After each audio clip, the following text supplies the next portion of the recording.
Good evening, I'm Vikram Oza on NDTV Profit. Yes, the man with the big question who comes to you every evening, every weeknight. Tonight on The Big Question, we're talking about something that every Indian consumer has felt. That moment when the price on your app suddenly does not look like the price that you thought you were paying. You open a grocery, a delivery app, and maybe you are kind of buying a 49 rupee delivery.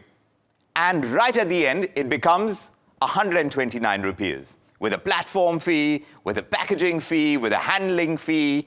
A fee that you've never seen before suddenly pops up. What do? Then imagine that you've booked yourself a seat on a flight, and that would have cost you, say, 4,999 rupees.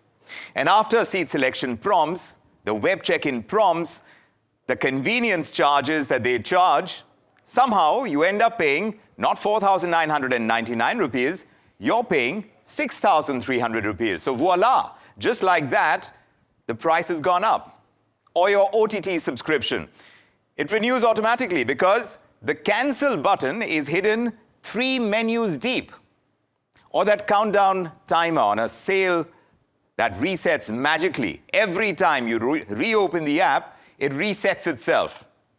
So these tricks are not accidents. They are called dark patterns, and we've touched on the subject before. These are design tactics that nudge, that push, they trap you into decisions that you would not have made otherwise. So then the government stepped in. They did it through the Central Consumer Protection Authority, the CCPA. And this happened around the middle of the year. Now the CCPA told platforms, 1, clean up your act. Then they said, audit yourselves. And they said, certify that you are dark pattern free. And the platforms did just that. There have been internal reviews, there have been third-party audits, there have been compliance declarations, and many, I say. And that includes a Swiggy, a Zomato, a Blinkit, a Big Basket, ClearTrip, Flipkart, Myntra, all of them proudly announcing, we are clean. Clean of what? Dark patterns. And here walks in this latest Local Circles survey. And it tells a very different story. It says, for one, 97% of India's top 300 platforms still use dark patterns. Also, the survey says that 21 out of the 26 platforms that submitted that certificate that said, and it was a self-declaration, they said they are free of dark patterns, they still have 1 or more dark patterns still in their system. And the worst offenders include the apps that we use every single day. They are travel apps, food delivery, quick commerce, banking, edtech, lending, you name it. Which is why tonight we're asking on The Big Question, if everyone claims to be dark pattern free, then what's happening over here? Why are Indian consumers still being hit with hidden fees, those forced actions, those manipulative designs? Are these platforms deceiving the regulators, and are users being drained in broad daylight? So this could fully turn into a digital manipulation game. How long will it run? That's our question. And to break this down, we have 4 voices who understand this situation from various angles. We've got you covered. We've got Sachin Taparia, the man who represents Local Circles. He's the chairman and founder of Local Circles, and he's here to tell us exactly what the survey indicates. Along with him, we have Mehwash Fatima. She is manager of tech policy at TQH. Good to have you with us, Mehwash. Dharmender Jam is also with us. He's partner and fintech leader at Grant Thornton Bharat. Good to get in your views because we're trying to understand how businesses are approaching this. And a lot of these policies, now that they are getting more streamlined, how are they going to be adapting to them? What are the changes that we can expect? And Ashish Taneja is also with us. He's co-founder and CEO of GrowX Ventures. We get his perspective as well on the kind of approach that these businesses are likely to take in times to come. So glad to have you all with us. But let me begin by asking you, Sachin, because 21 of the 26 who've said they're clean of dark patterns, all these companies are saying that they are clean, but you're saying that's not the case. No, absolutely there, Vikram, and I'm glad that you're taking up this subject again. When the submissions were made by different companies over the last couple of months, we recently ran the entire data set again, as well as sought consumer feedback. And it appears, that 21 of the 26 of these platforms still have dark patterns. To illustrate a bit more, one of the most common dark patterns in India, India has two most used dark patterns. There is forced action, which is a little hard to understand, explain, detect, and fix. And the second one is drip pricing, which I think a lot of conversation has taken place over the last couple of months about all those hidden charges, basically, that don't appear at the beginning when you begin your shopping journey, but they appear at the last step and they're added to your cart. Sometimes it is one, sometimes it is four or five. So when we did a very simple study on these platforms, the 26 that have submitted the declaration, looking at their drip pricing models, 11 out of those 26 failed the drip pricing dark pattern test, meaning they had drip pricing still going on while they've submitted a declaration saying that we are dark pattern free. So I think it's very clearly what is happening here is many of these platforms have not taken the time to understand how dark patterns work. They have not done any real user testing. They basically turned to their technology team and said, fix my dark patterns. And the technology team has done something, right? And supposedly from their perspective and their lens, they may have even fixed them, but these dark patterns still exist. So the consumer is... Why do they exist? When I'm talking... Yes, exactly. Dharminder Jam, when these... companies come to you for advice on fixing perhaps or looking into how they can streamline their operations and make themselves dark pattern free, what exactly are you telling them? What is their primary concern? Because like the local circle survey is saying, there are 21 of 26 who think they're free of dark patterns, but is it that they don't know how, or is that not a very good job that has been done on testing? First of all, thank you so much for having me. So answer to your question is that these firms, the top firms across various sectors, primarily in the travel tech sectors, actually have those challenges. And the challenge persists because they do not understand the dark pattern in detail. They do not understand the depth and the impact of dark pattern. Some of these large e-commerce and the quick commerce and the travel tech firms, they consider that this is something that is part of their business. But how does it impact the customer behavior or customer psyche? So they very well understand the behavioral pattern, the way transaction will flow, and the way customers should be kind of excited and triggered. And then at the last stage of the checkout, how the pricing gets changed. So I'm not saying that this is something that that is not understandable or not very much tricky, or this is just only the awareness issue. Somewhere their business priorities also come in. Business priorities, indeed. And perhaps Ashish Taneja will tell us a little bit more, because here's someone who backs startups. Ashish, do you believe that many of these platforms are intentionally using dark patterns to drive conversion, to drive revenue? Or you think it's a design choice that's built into the business model, which is hard to shake off now, that you will have laws come into place if we don't address this soon enough? First of all, thank you very much for having me over. I think I want to just say that most apps, most websites were designed in this particular way. And this is not only India specific, globally, this is how the structure is. This is how, people attract users, get them to spend or complete transactions on the particular website. But, just leave that aside for a second. And I want to just kind of talk about this entire rules and regulation around drip pricing in India, came into force 2023, right? And, we're talking about 2 years. That in these 2 years, a lot of awareness has been created. The government stepped in, with a very clear framework that this is what is expected of, be it one of the major e-commerce player or a ticketing guy, anyone, and, even all the others, so they refine those standards. And the first, there are a bunch of positives here. The first, 26 of the firms have completed their self-audit. 11 out of 26 were on default, which essentially means 15 had it right on drip pricing, which is Sachin spoke about. 2 years back, 23 or 22, all 26 would have defaulted. It would have been 100%. So A, there is awareness. B, most companies are now consciously changing these practices. And more than practices, sometimes these are fundamental design issues as well, right? A ticketing platform is designed in a particular way that the core pricing comes from an Amadeus or an equivalent, and on top of that, the other charges are being laid, right? Me as a user, I've accepted that this is a particular transaction, and now the operators understand that there's going to be a few changes which are required to be done to kind of make it more visible, to make it more publish the holistic price upfront, and I think those changes will follow, right?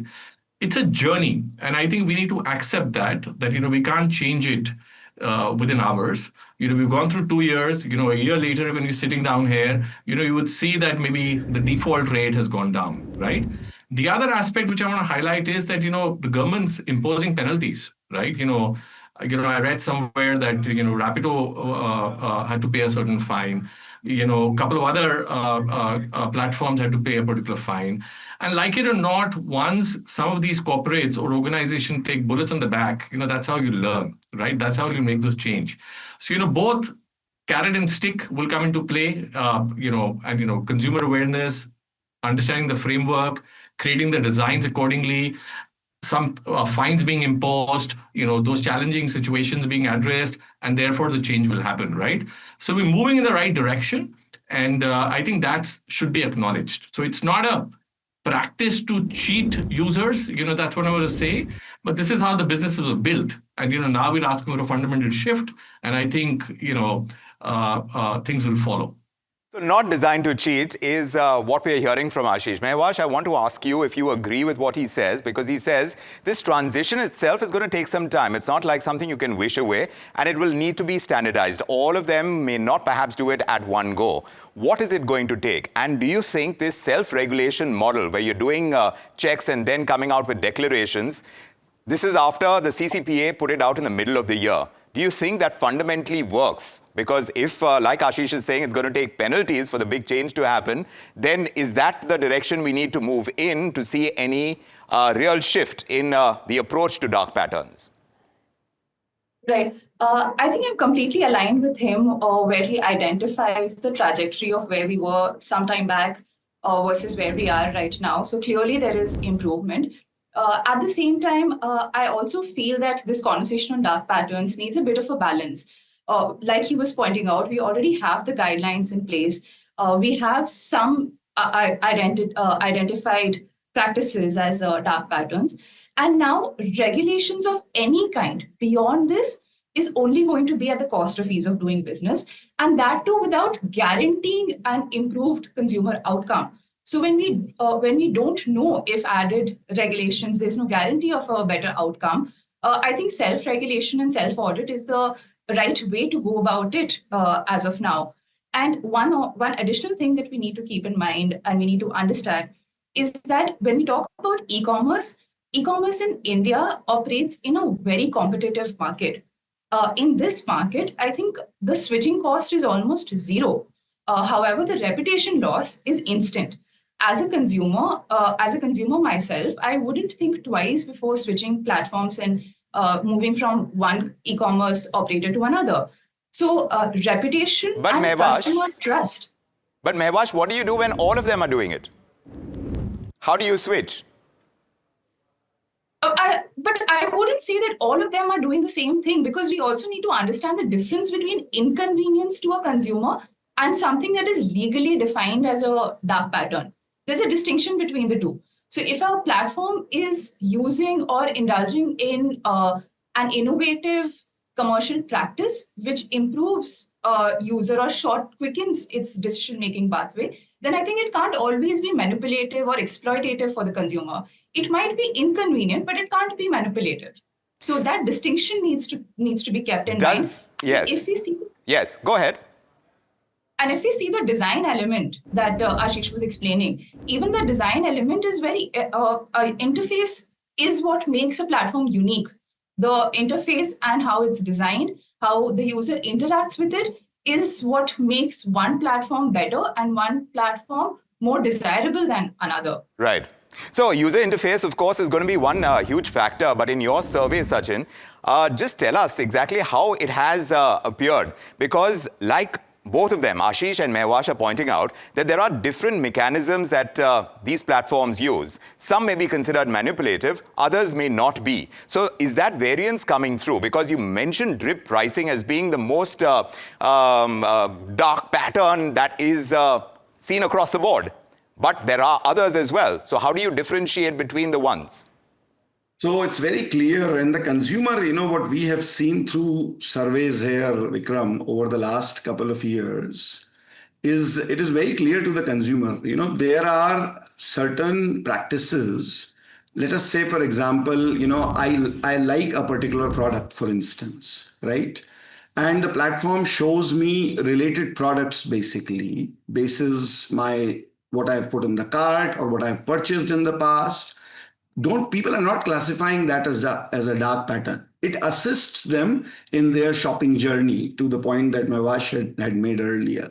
However, we have had cases where, you have forced action, for instance, where people were made to buy a priority pass so they could get, iPhone or, any phone, any gadget at a special discount this last festive season, in October, right? And then their orders were cancelled forcefully, right? Now, this is a classic forced action, right, where you want them to buy, spend 500 rupees to buy a priority pass. They order a 50,000 rupees phone. They think that their phone is coming in 2 days, right? And then you cancel it saying, I cannot deliver it, right?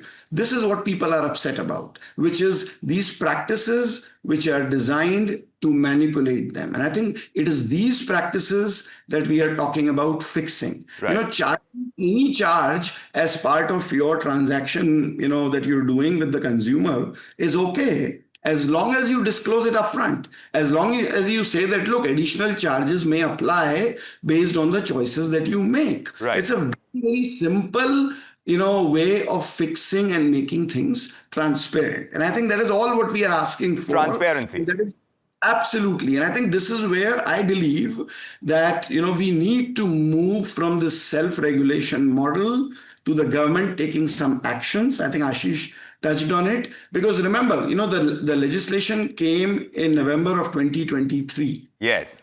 None of the platforms did anything till June 2025. Correct. When the government called for a meeting, right? Correct. So yes. Self-regulation argument that platforms are not going to act unless this becomes the law and an enforceable law. So you need enforceable law, you're saying? Absolutely. Dharminder Jam, because that point was made when Mehwash talked about ease of doing business, and how you're going to have these laws play into these businesses is going to have a long-term effect in companies' profitability in the entire space. So what is your advice, Dharminder, in terms of, like Sachin is pointing out, it took time for that entire machinery to move and the self-declarations to come out. But even then, we're not clean of dark patterns. So the way ahead that is not going to hurt our ease of doing business would be what?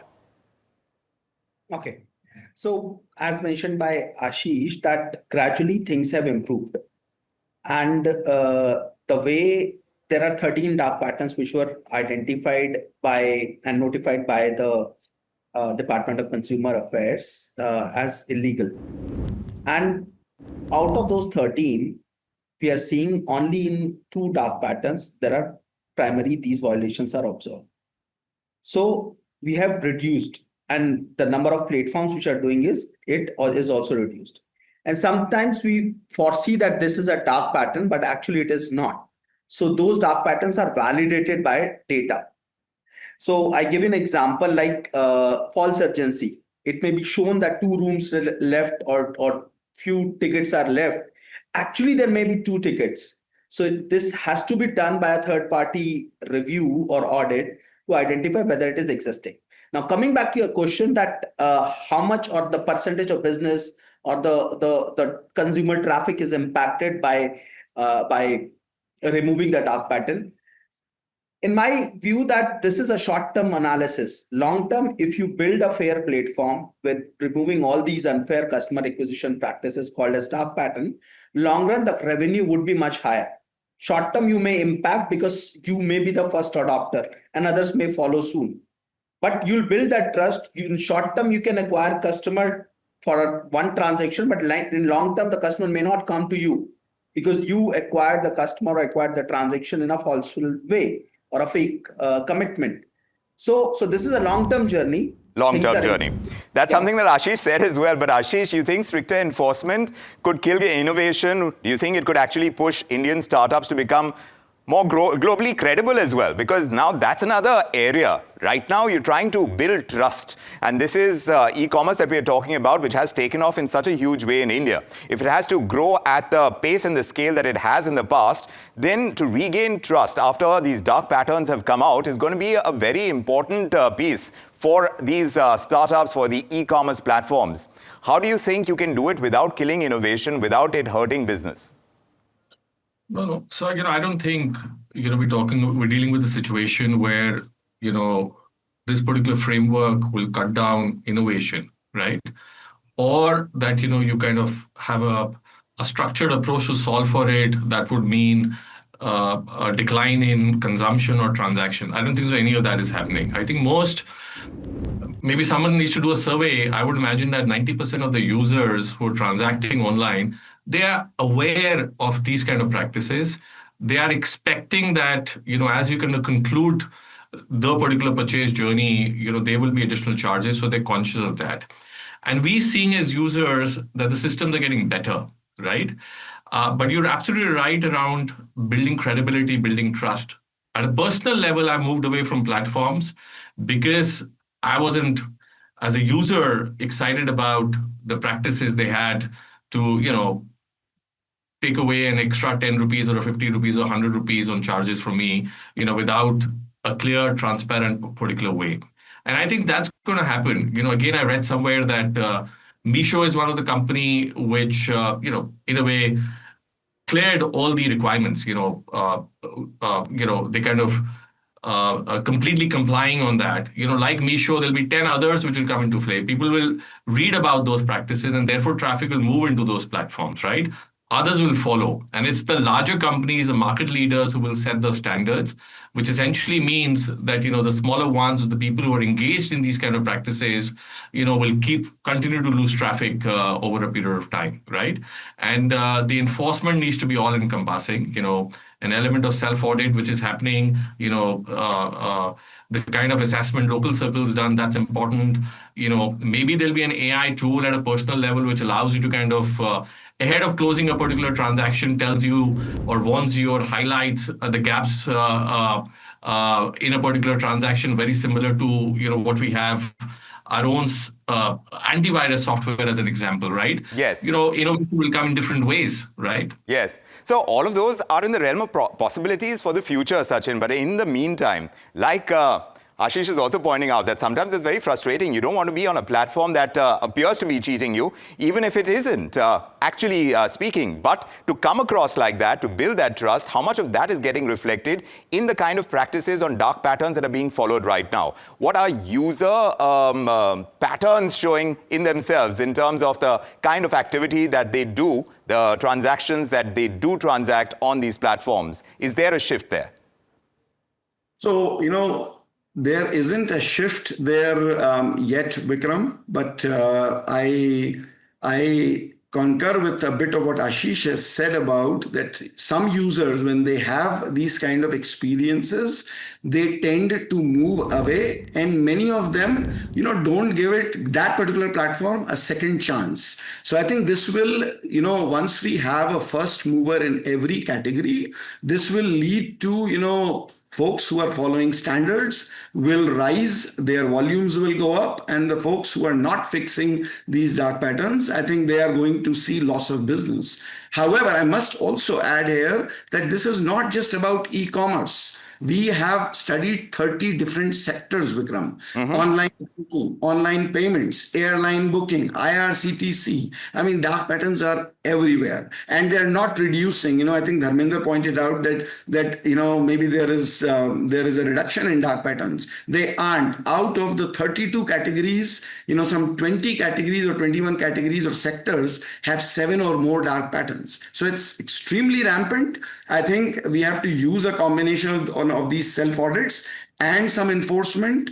And when we do enforcement, we'll have to really look at the West and see how they're doing it over there, because we'll have to move from individual small fines of $2,000, $5,000 to class action. So that way platforms start taking it seriously. I think that's the call of the day. So dark patterns are going to evolve. It's not like we can wish them away. They are here to stay. We'll have to find better ways of dealing with them. These aren't just design tricks, mind you. They're a growing hazard, digital hazard, if you may call them that. And it's not restricted to e-commerce as a platform, as a kind of sector, like Sachin is pointing out. These claim to have cleaned up their interfaces right now, and that's why the focus of our discussion. But the evidence is showing that manipulative design persists across sectors that we use every single day, whether it's travel, food delivery, fintech, e-commerce, banking, all of them. So we've heard why it happens, how it impacts millions of users, why these self-audits have fallen short, and what regulators and platforms and investors could do next. But if India wants a fair, transparent, and trustworthy digital economy, it's going to be a challenge that needs real accountability, more transparency, and not just declarations that we're talking about right now. A big thank you to our panelists, Sachin Taparia, Mehwash, Dharmender, Ashish Taneja. Thank you very much for joining us with your deep insights on this. We'll continue this discussion because India's digital economy is only growing, and such discussions are going to pave the way for a smarter, more transparent digital economy for India in times to come. Thanks indeed for joining us. And with that, it's going to be a wrap on this edition of The Big Question. The questions, they keep coming. And when it comes to our economy and the consumption economy at that, users need to be protected. How are we going to do that? That's going to be our focus in times to come. But for the moment, from me, Vikram Oza, and the entire team, good evening.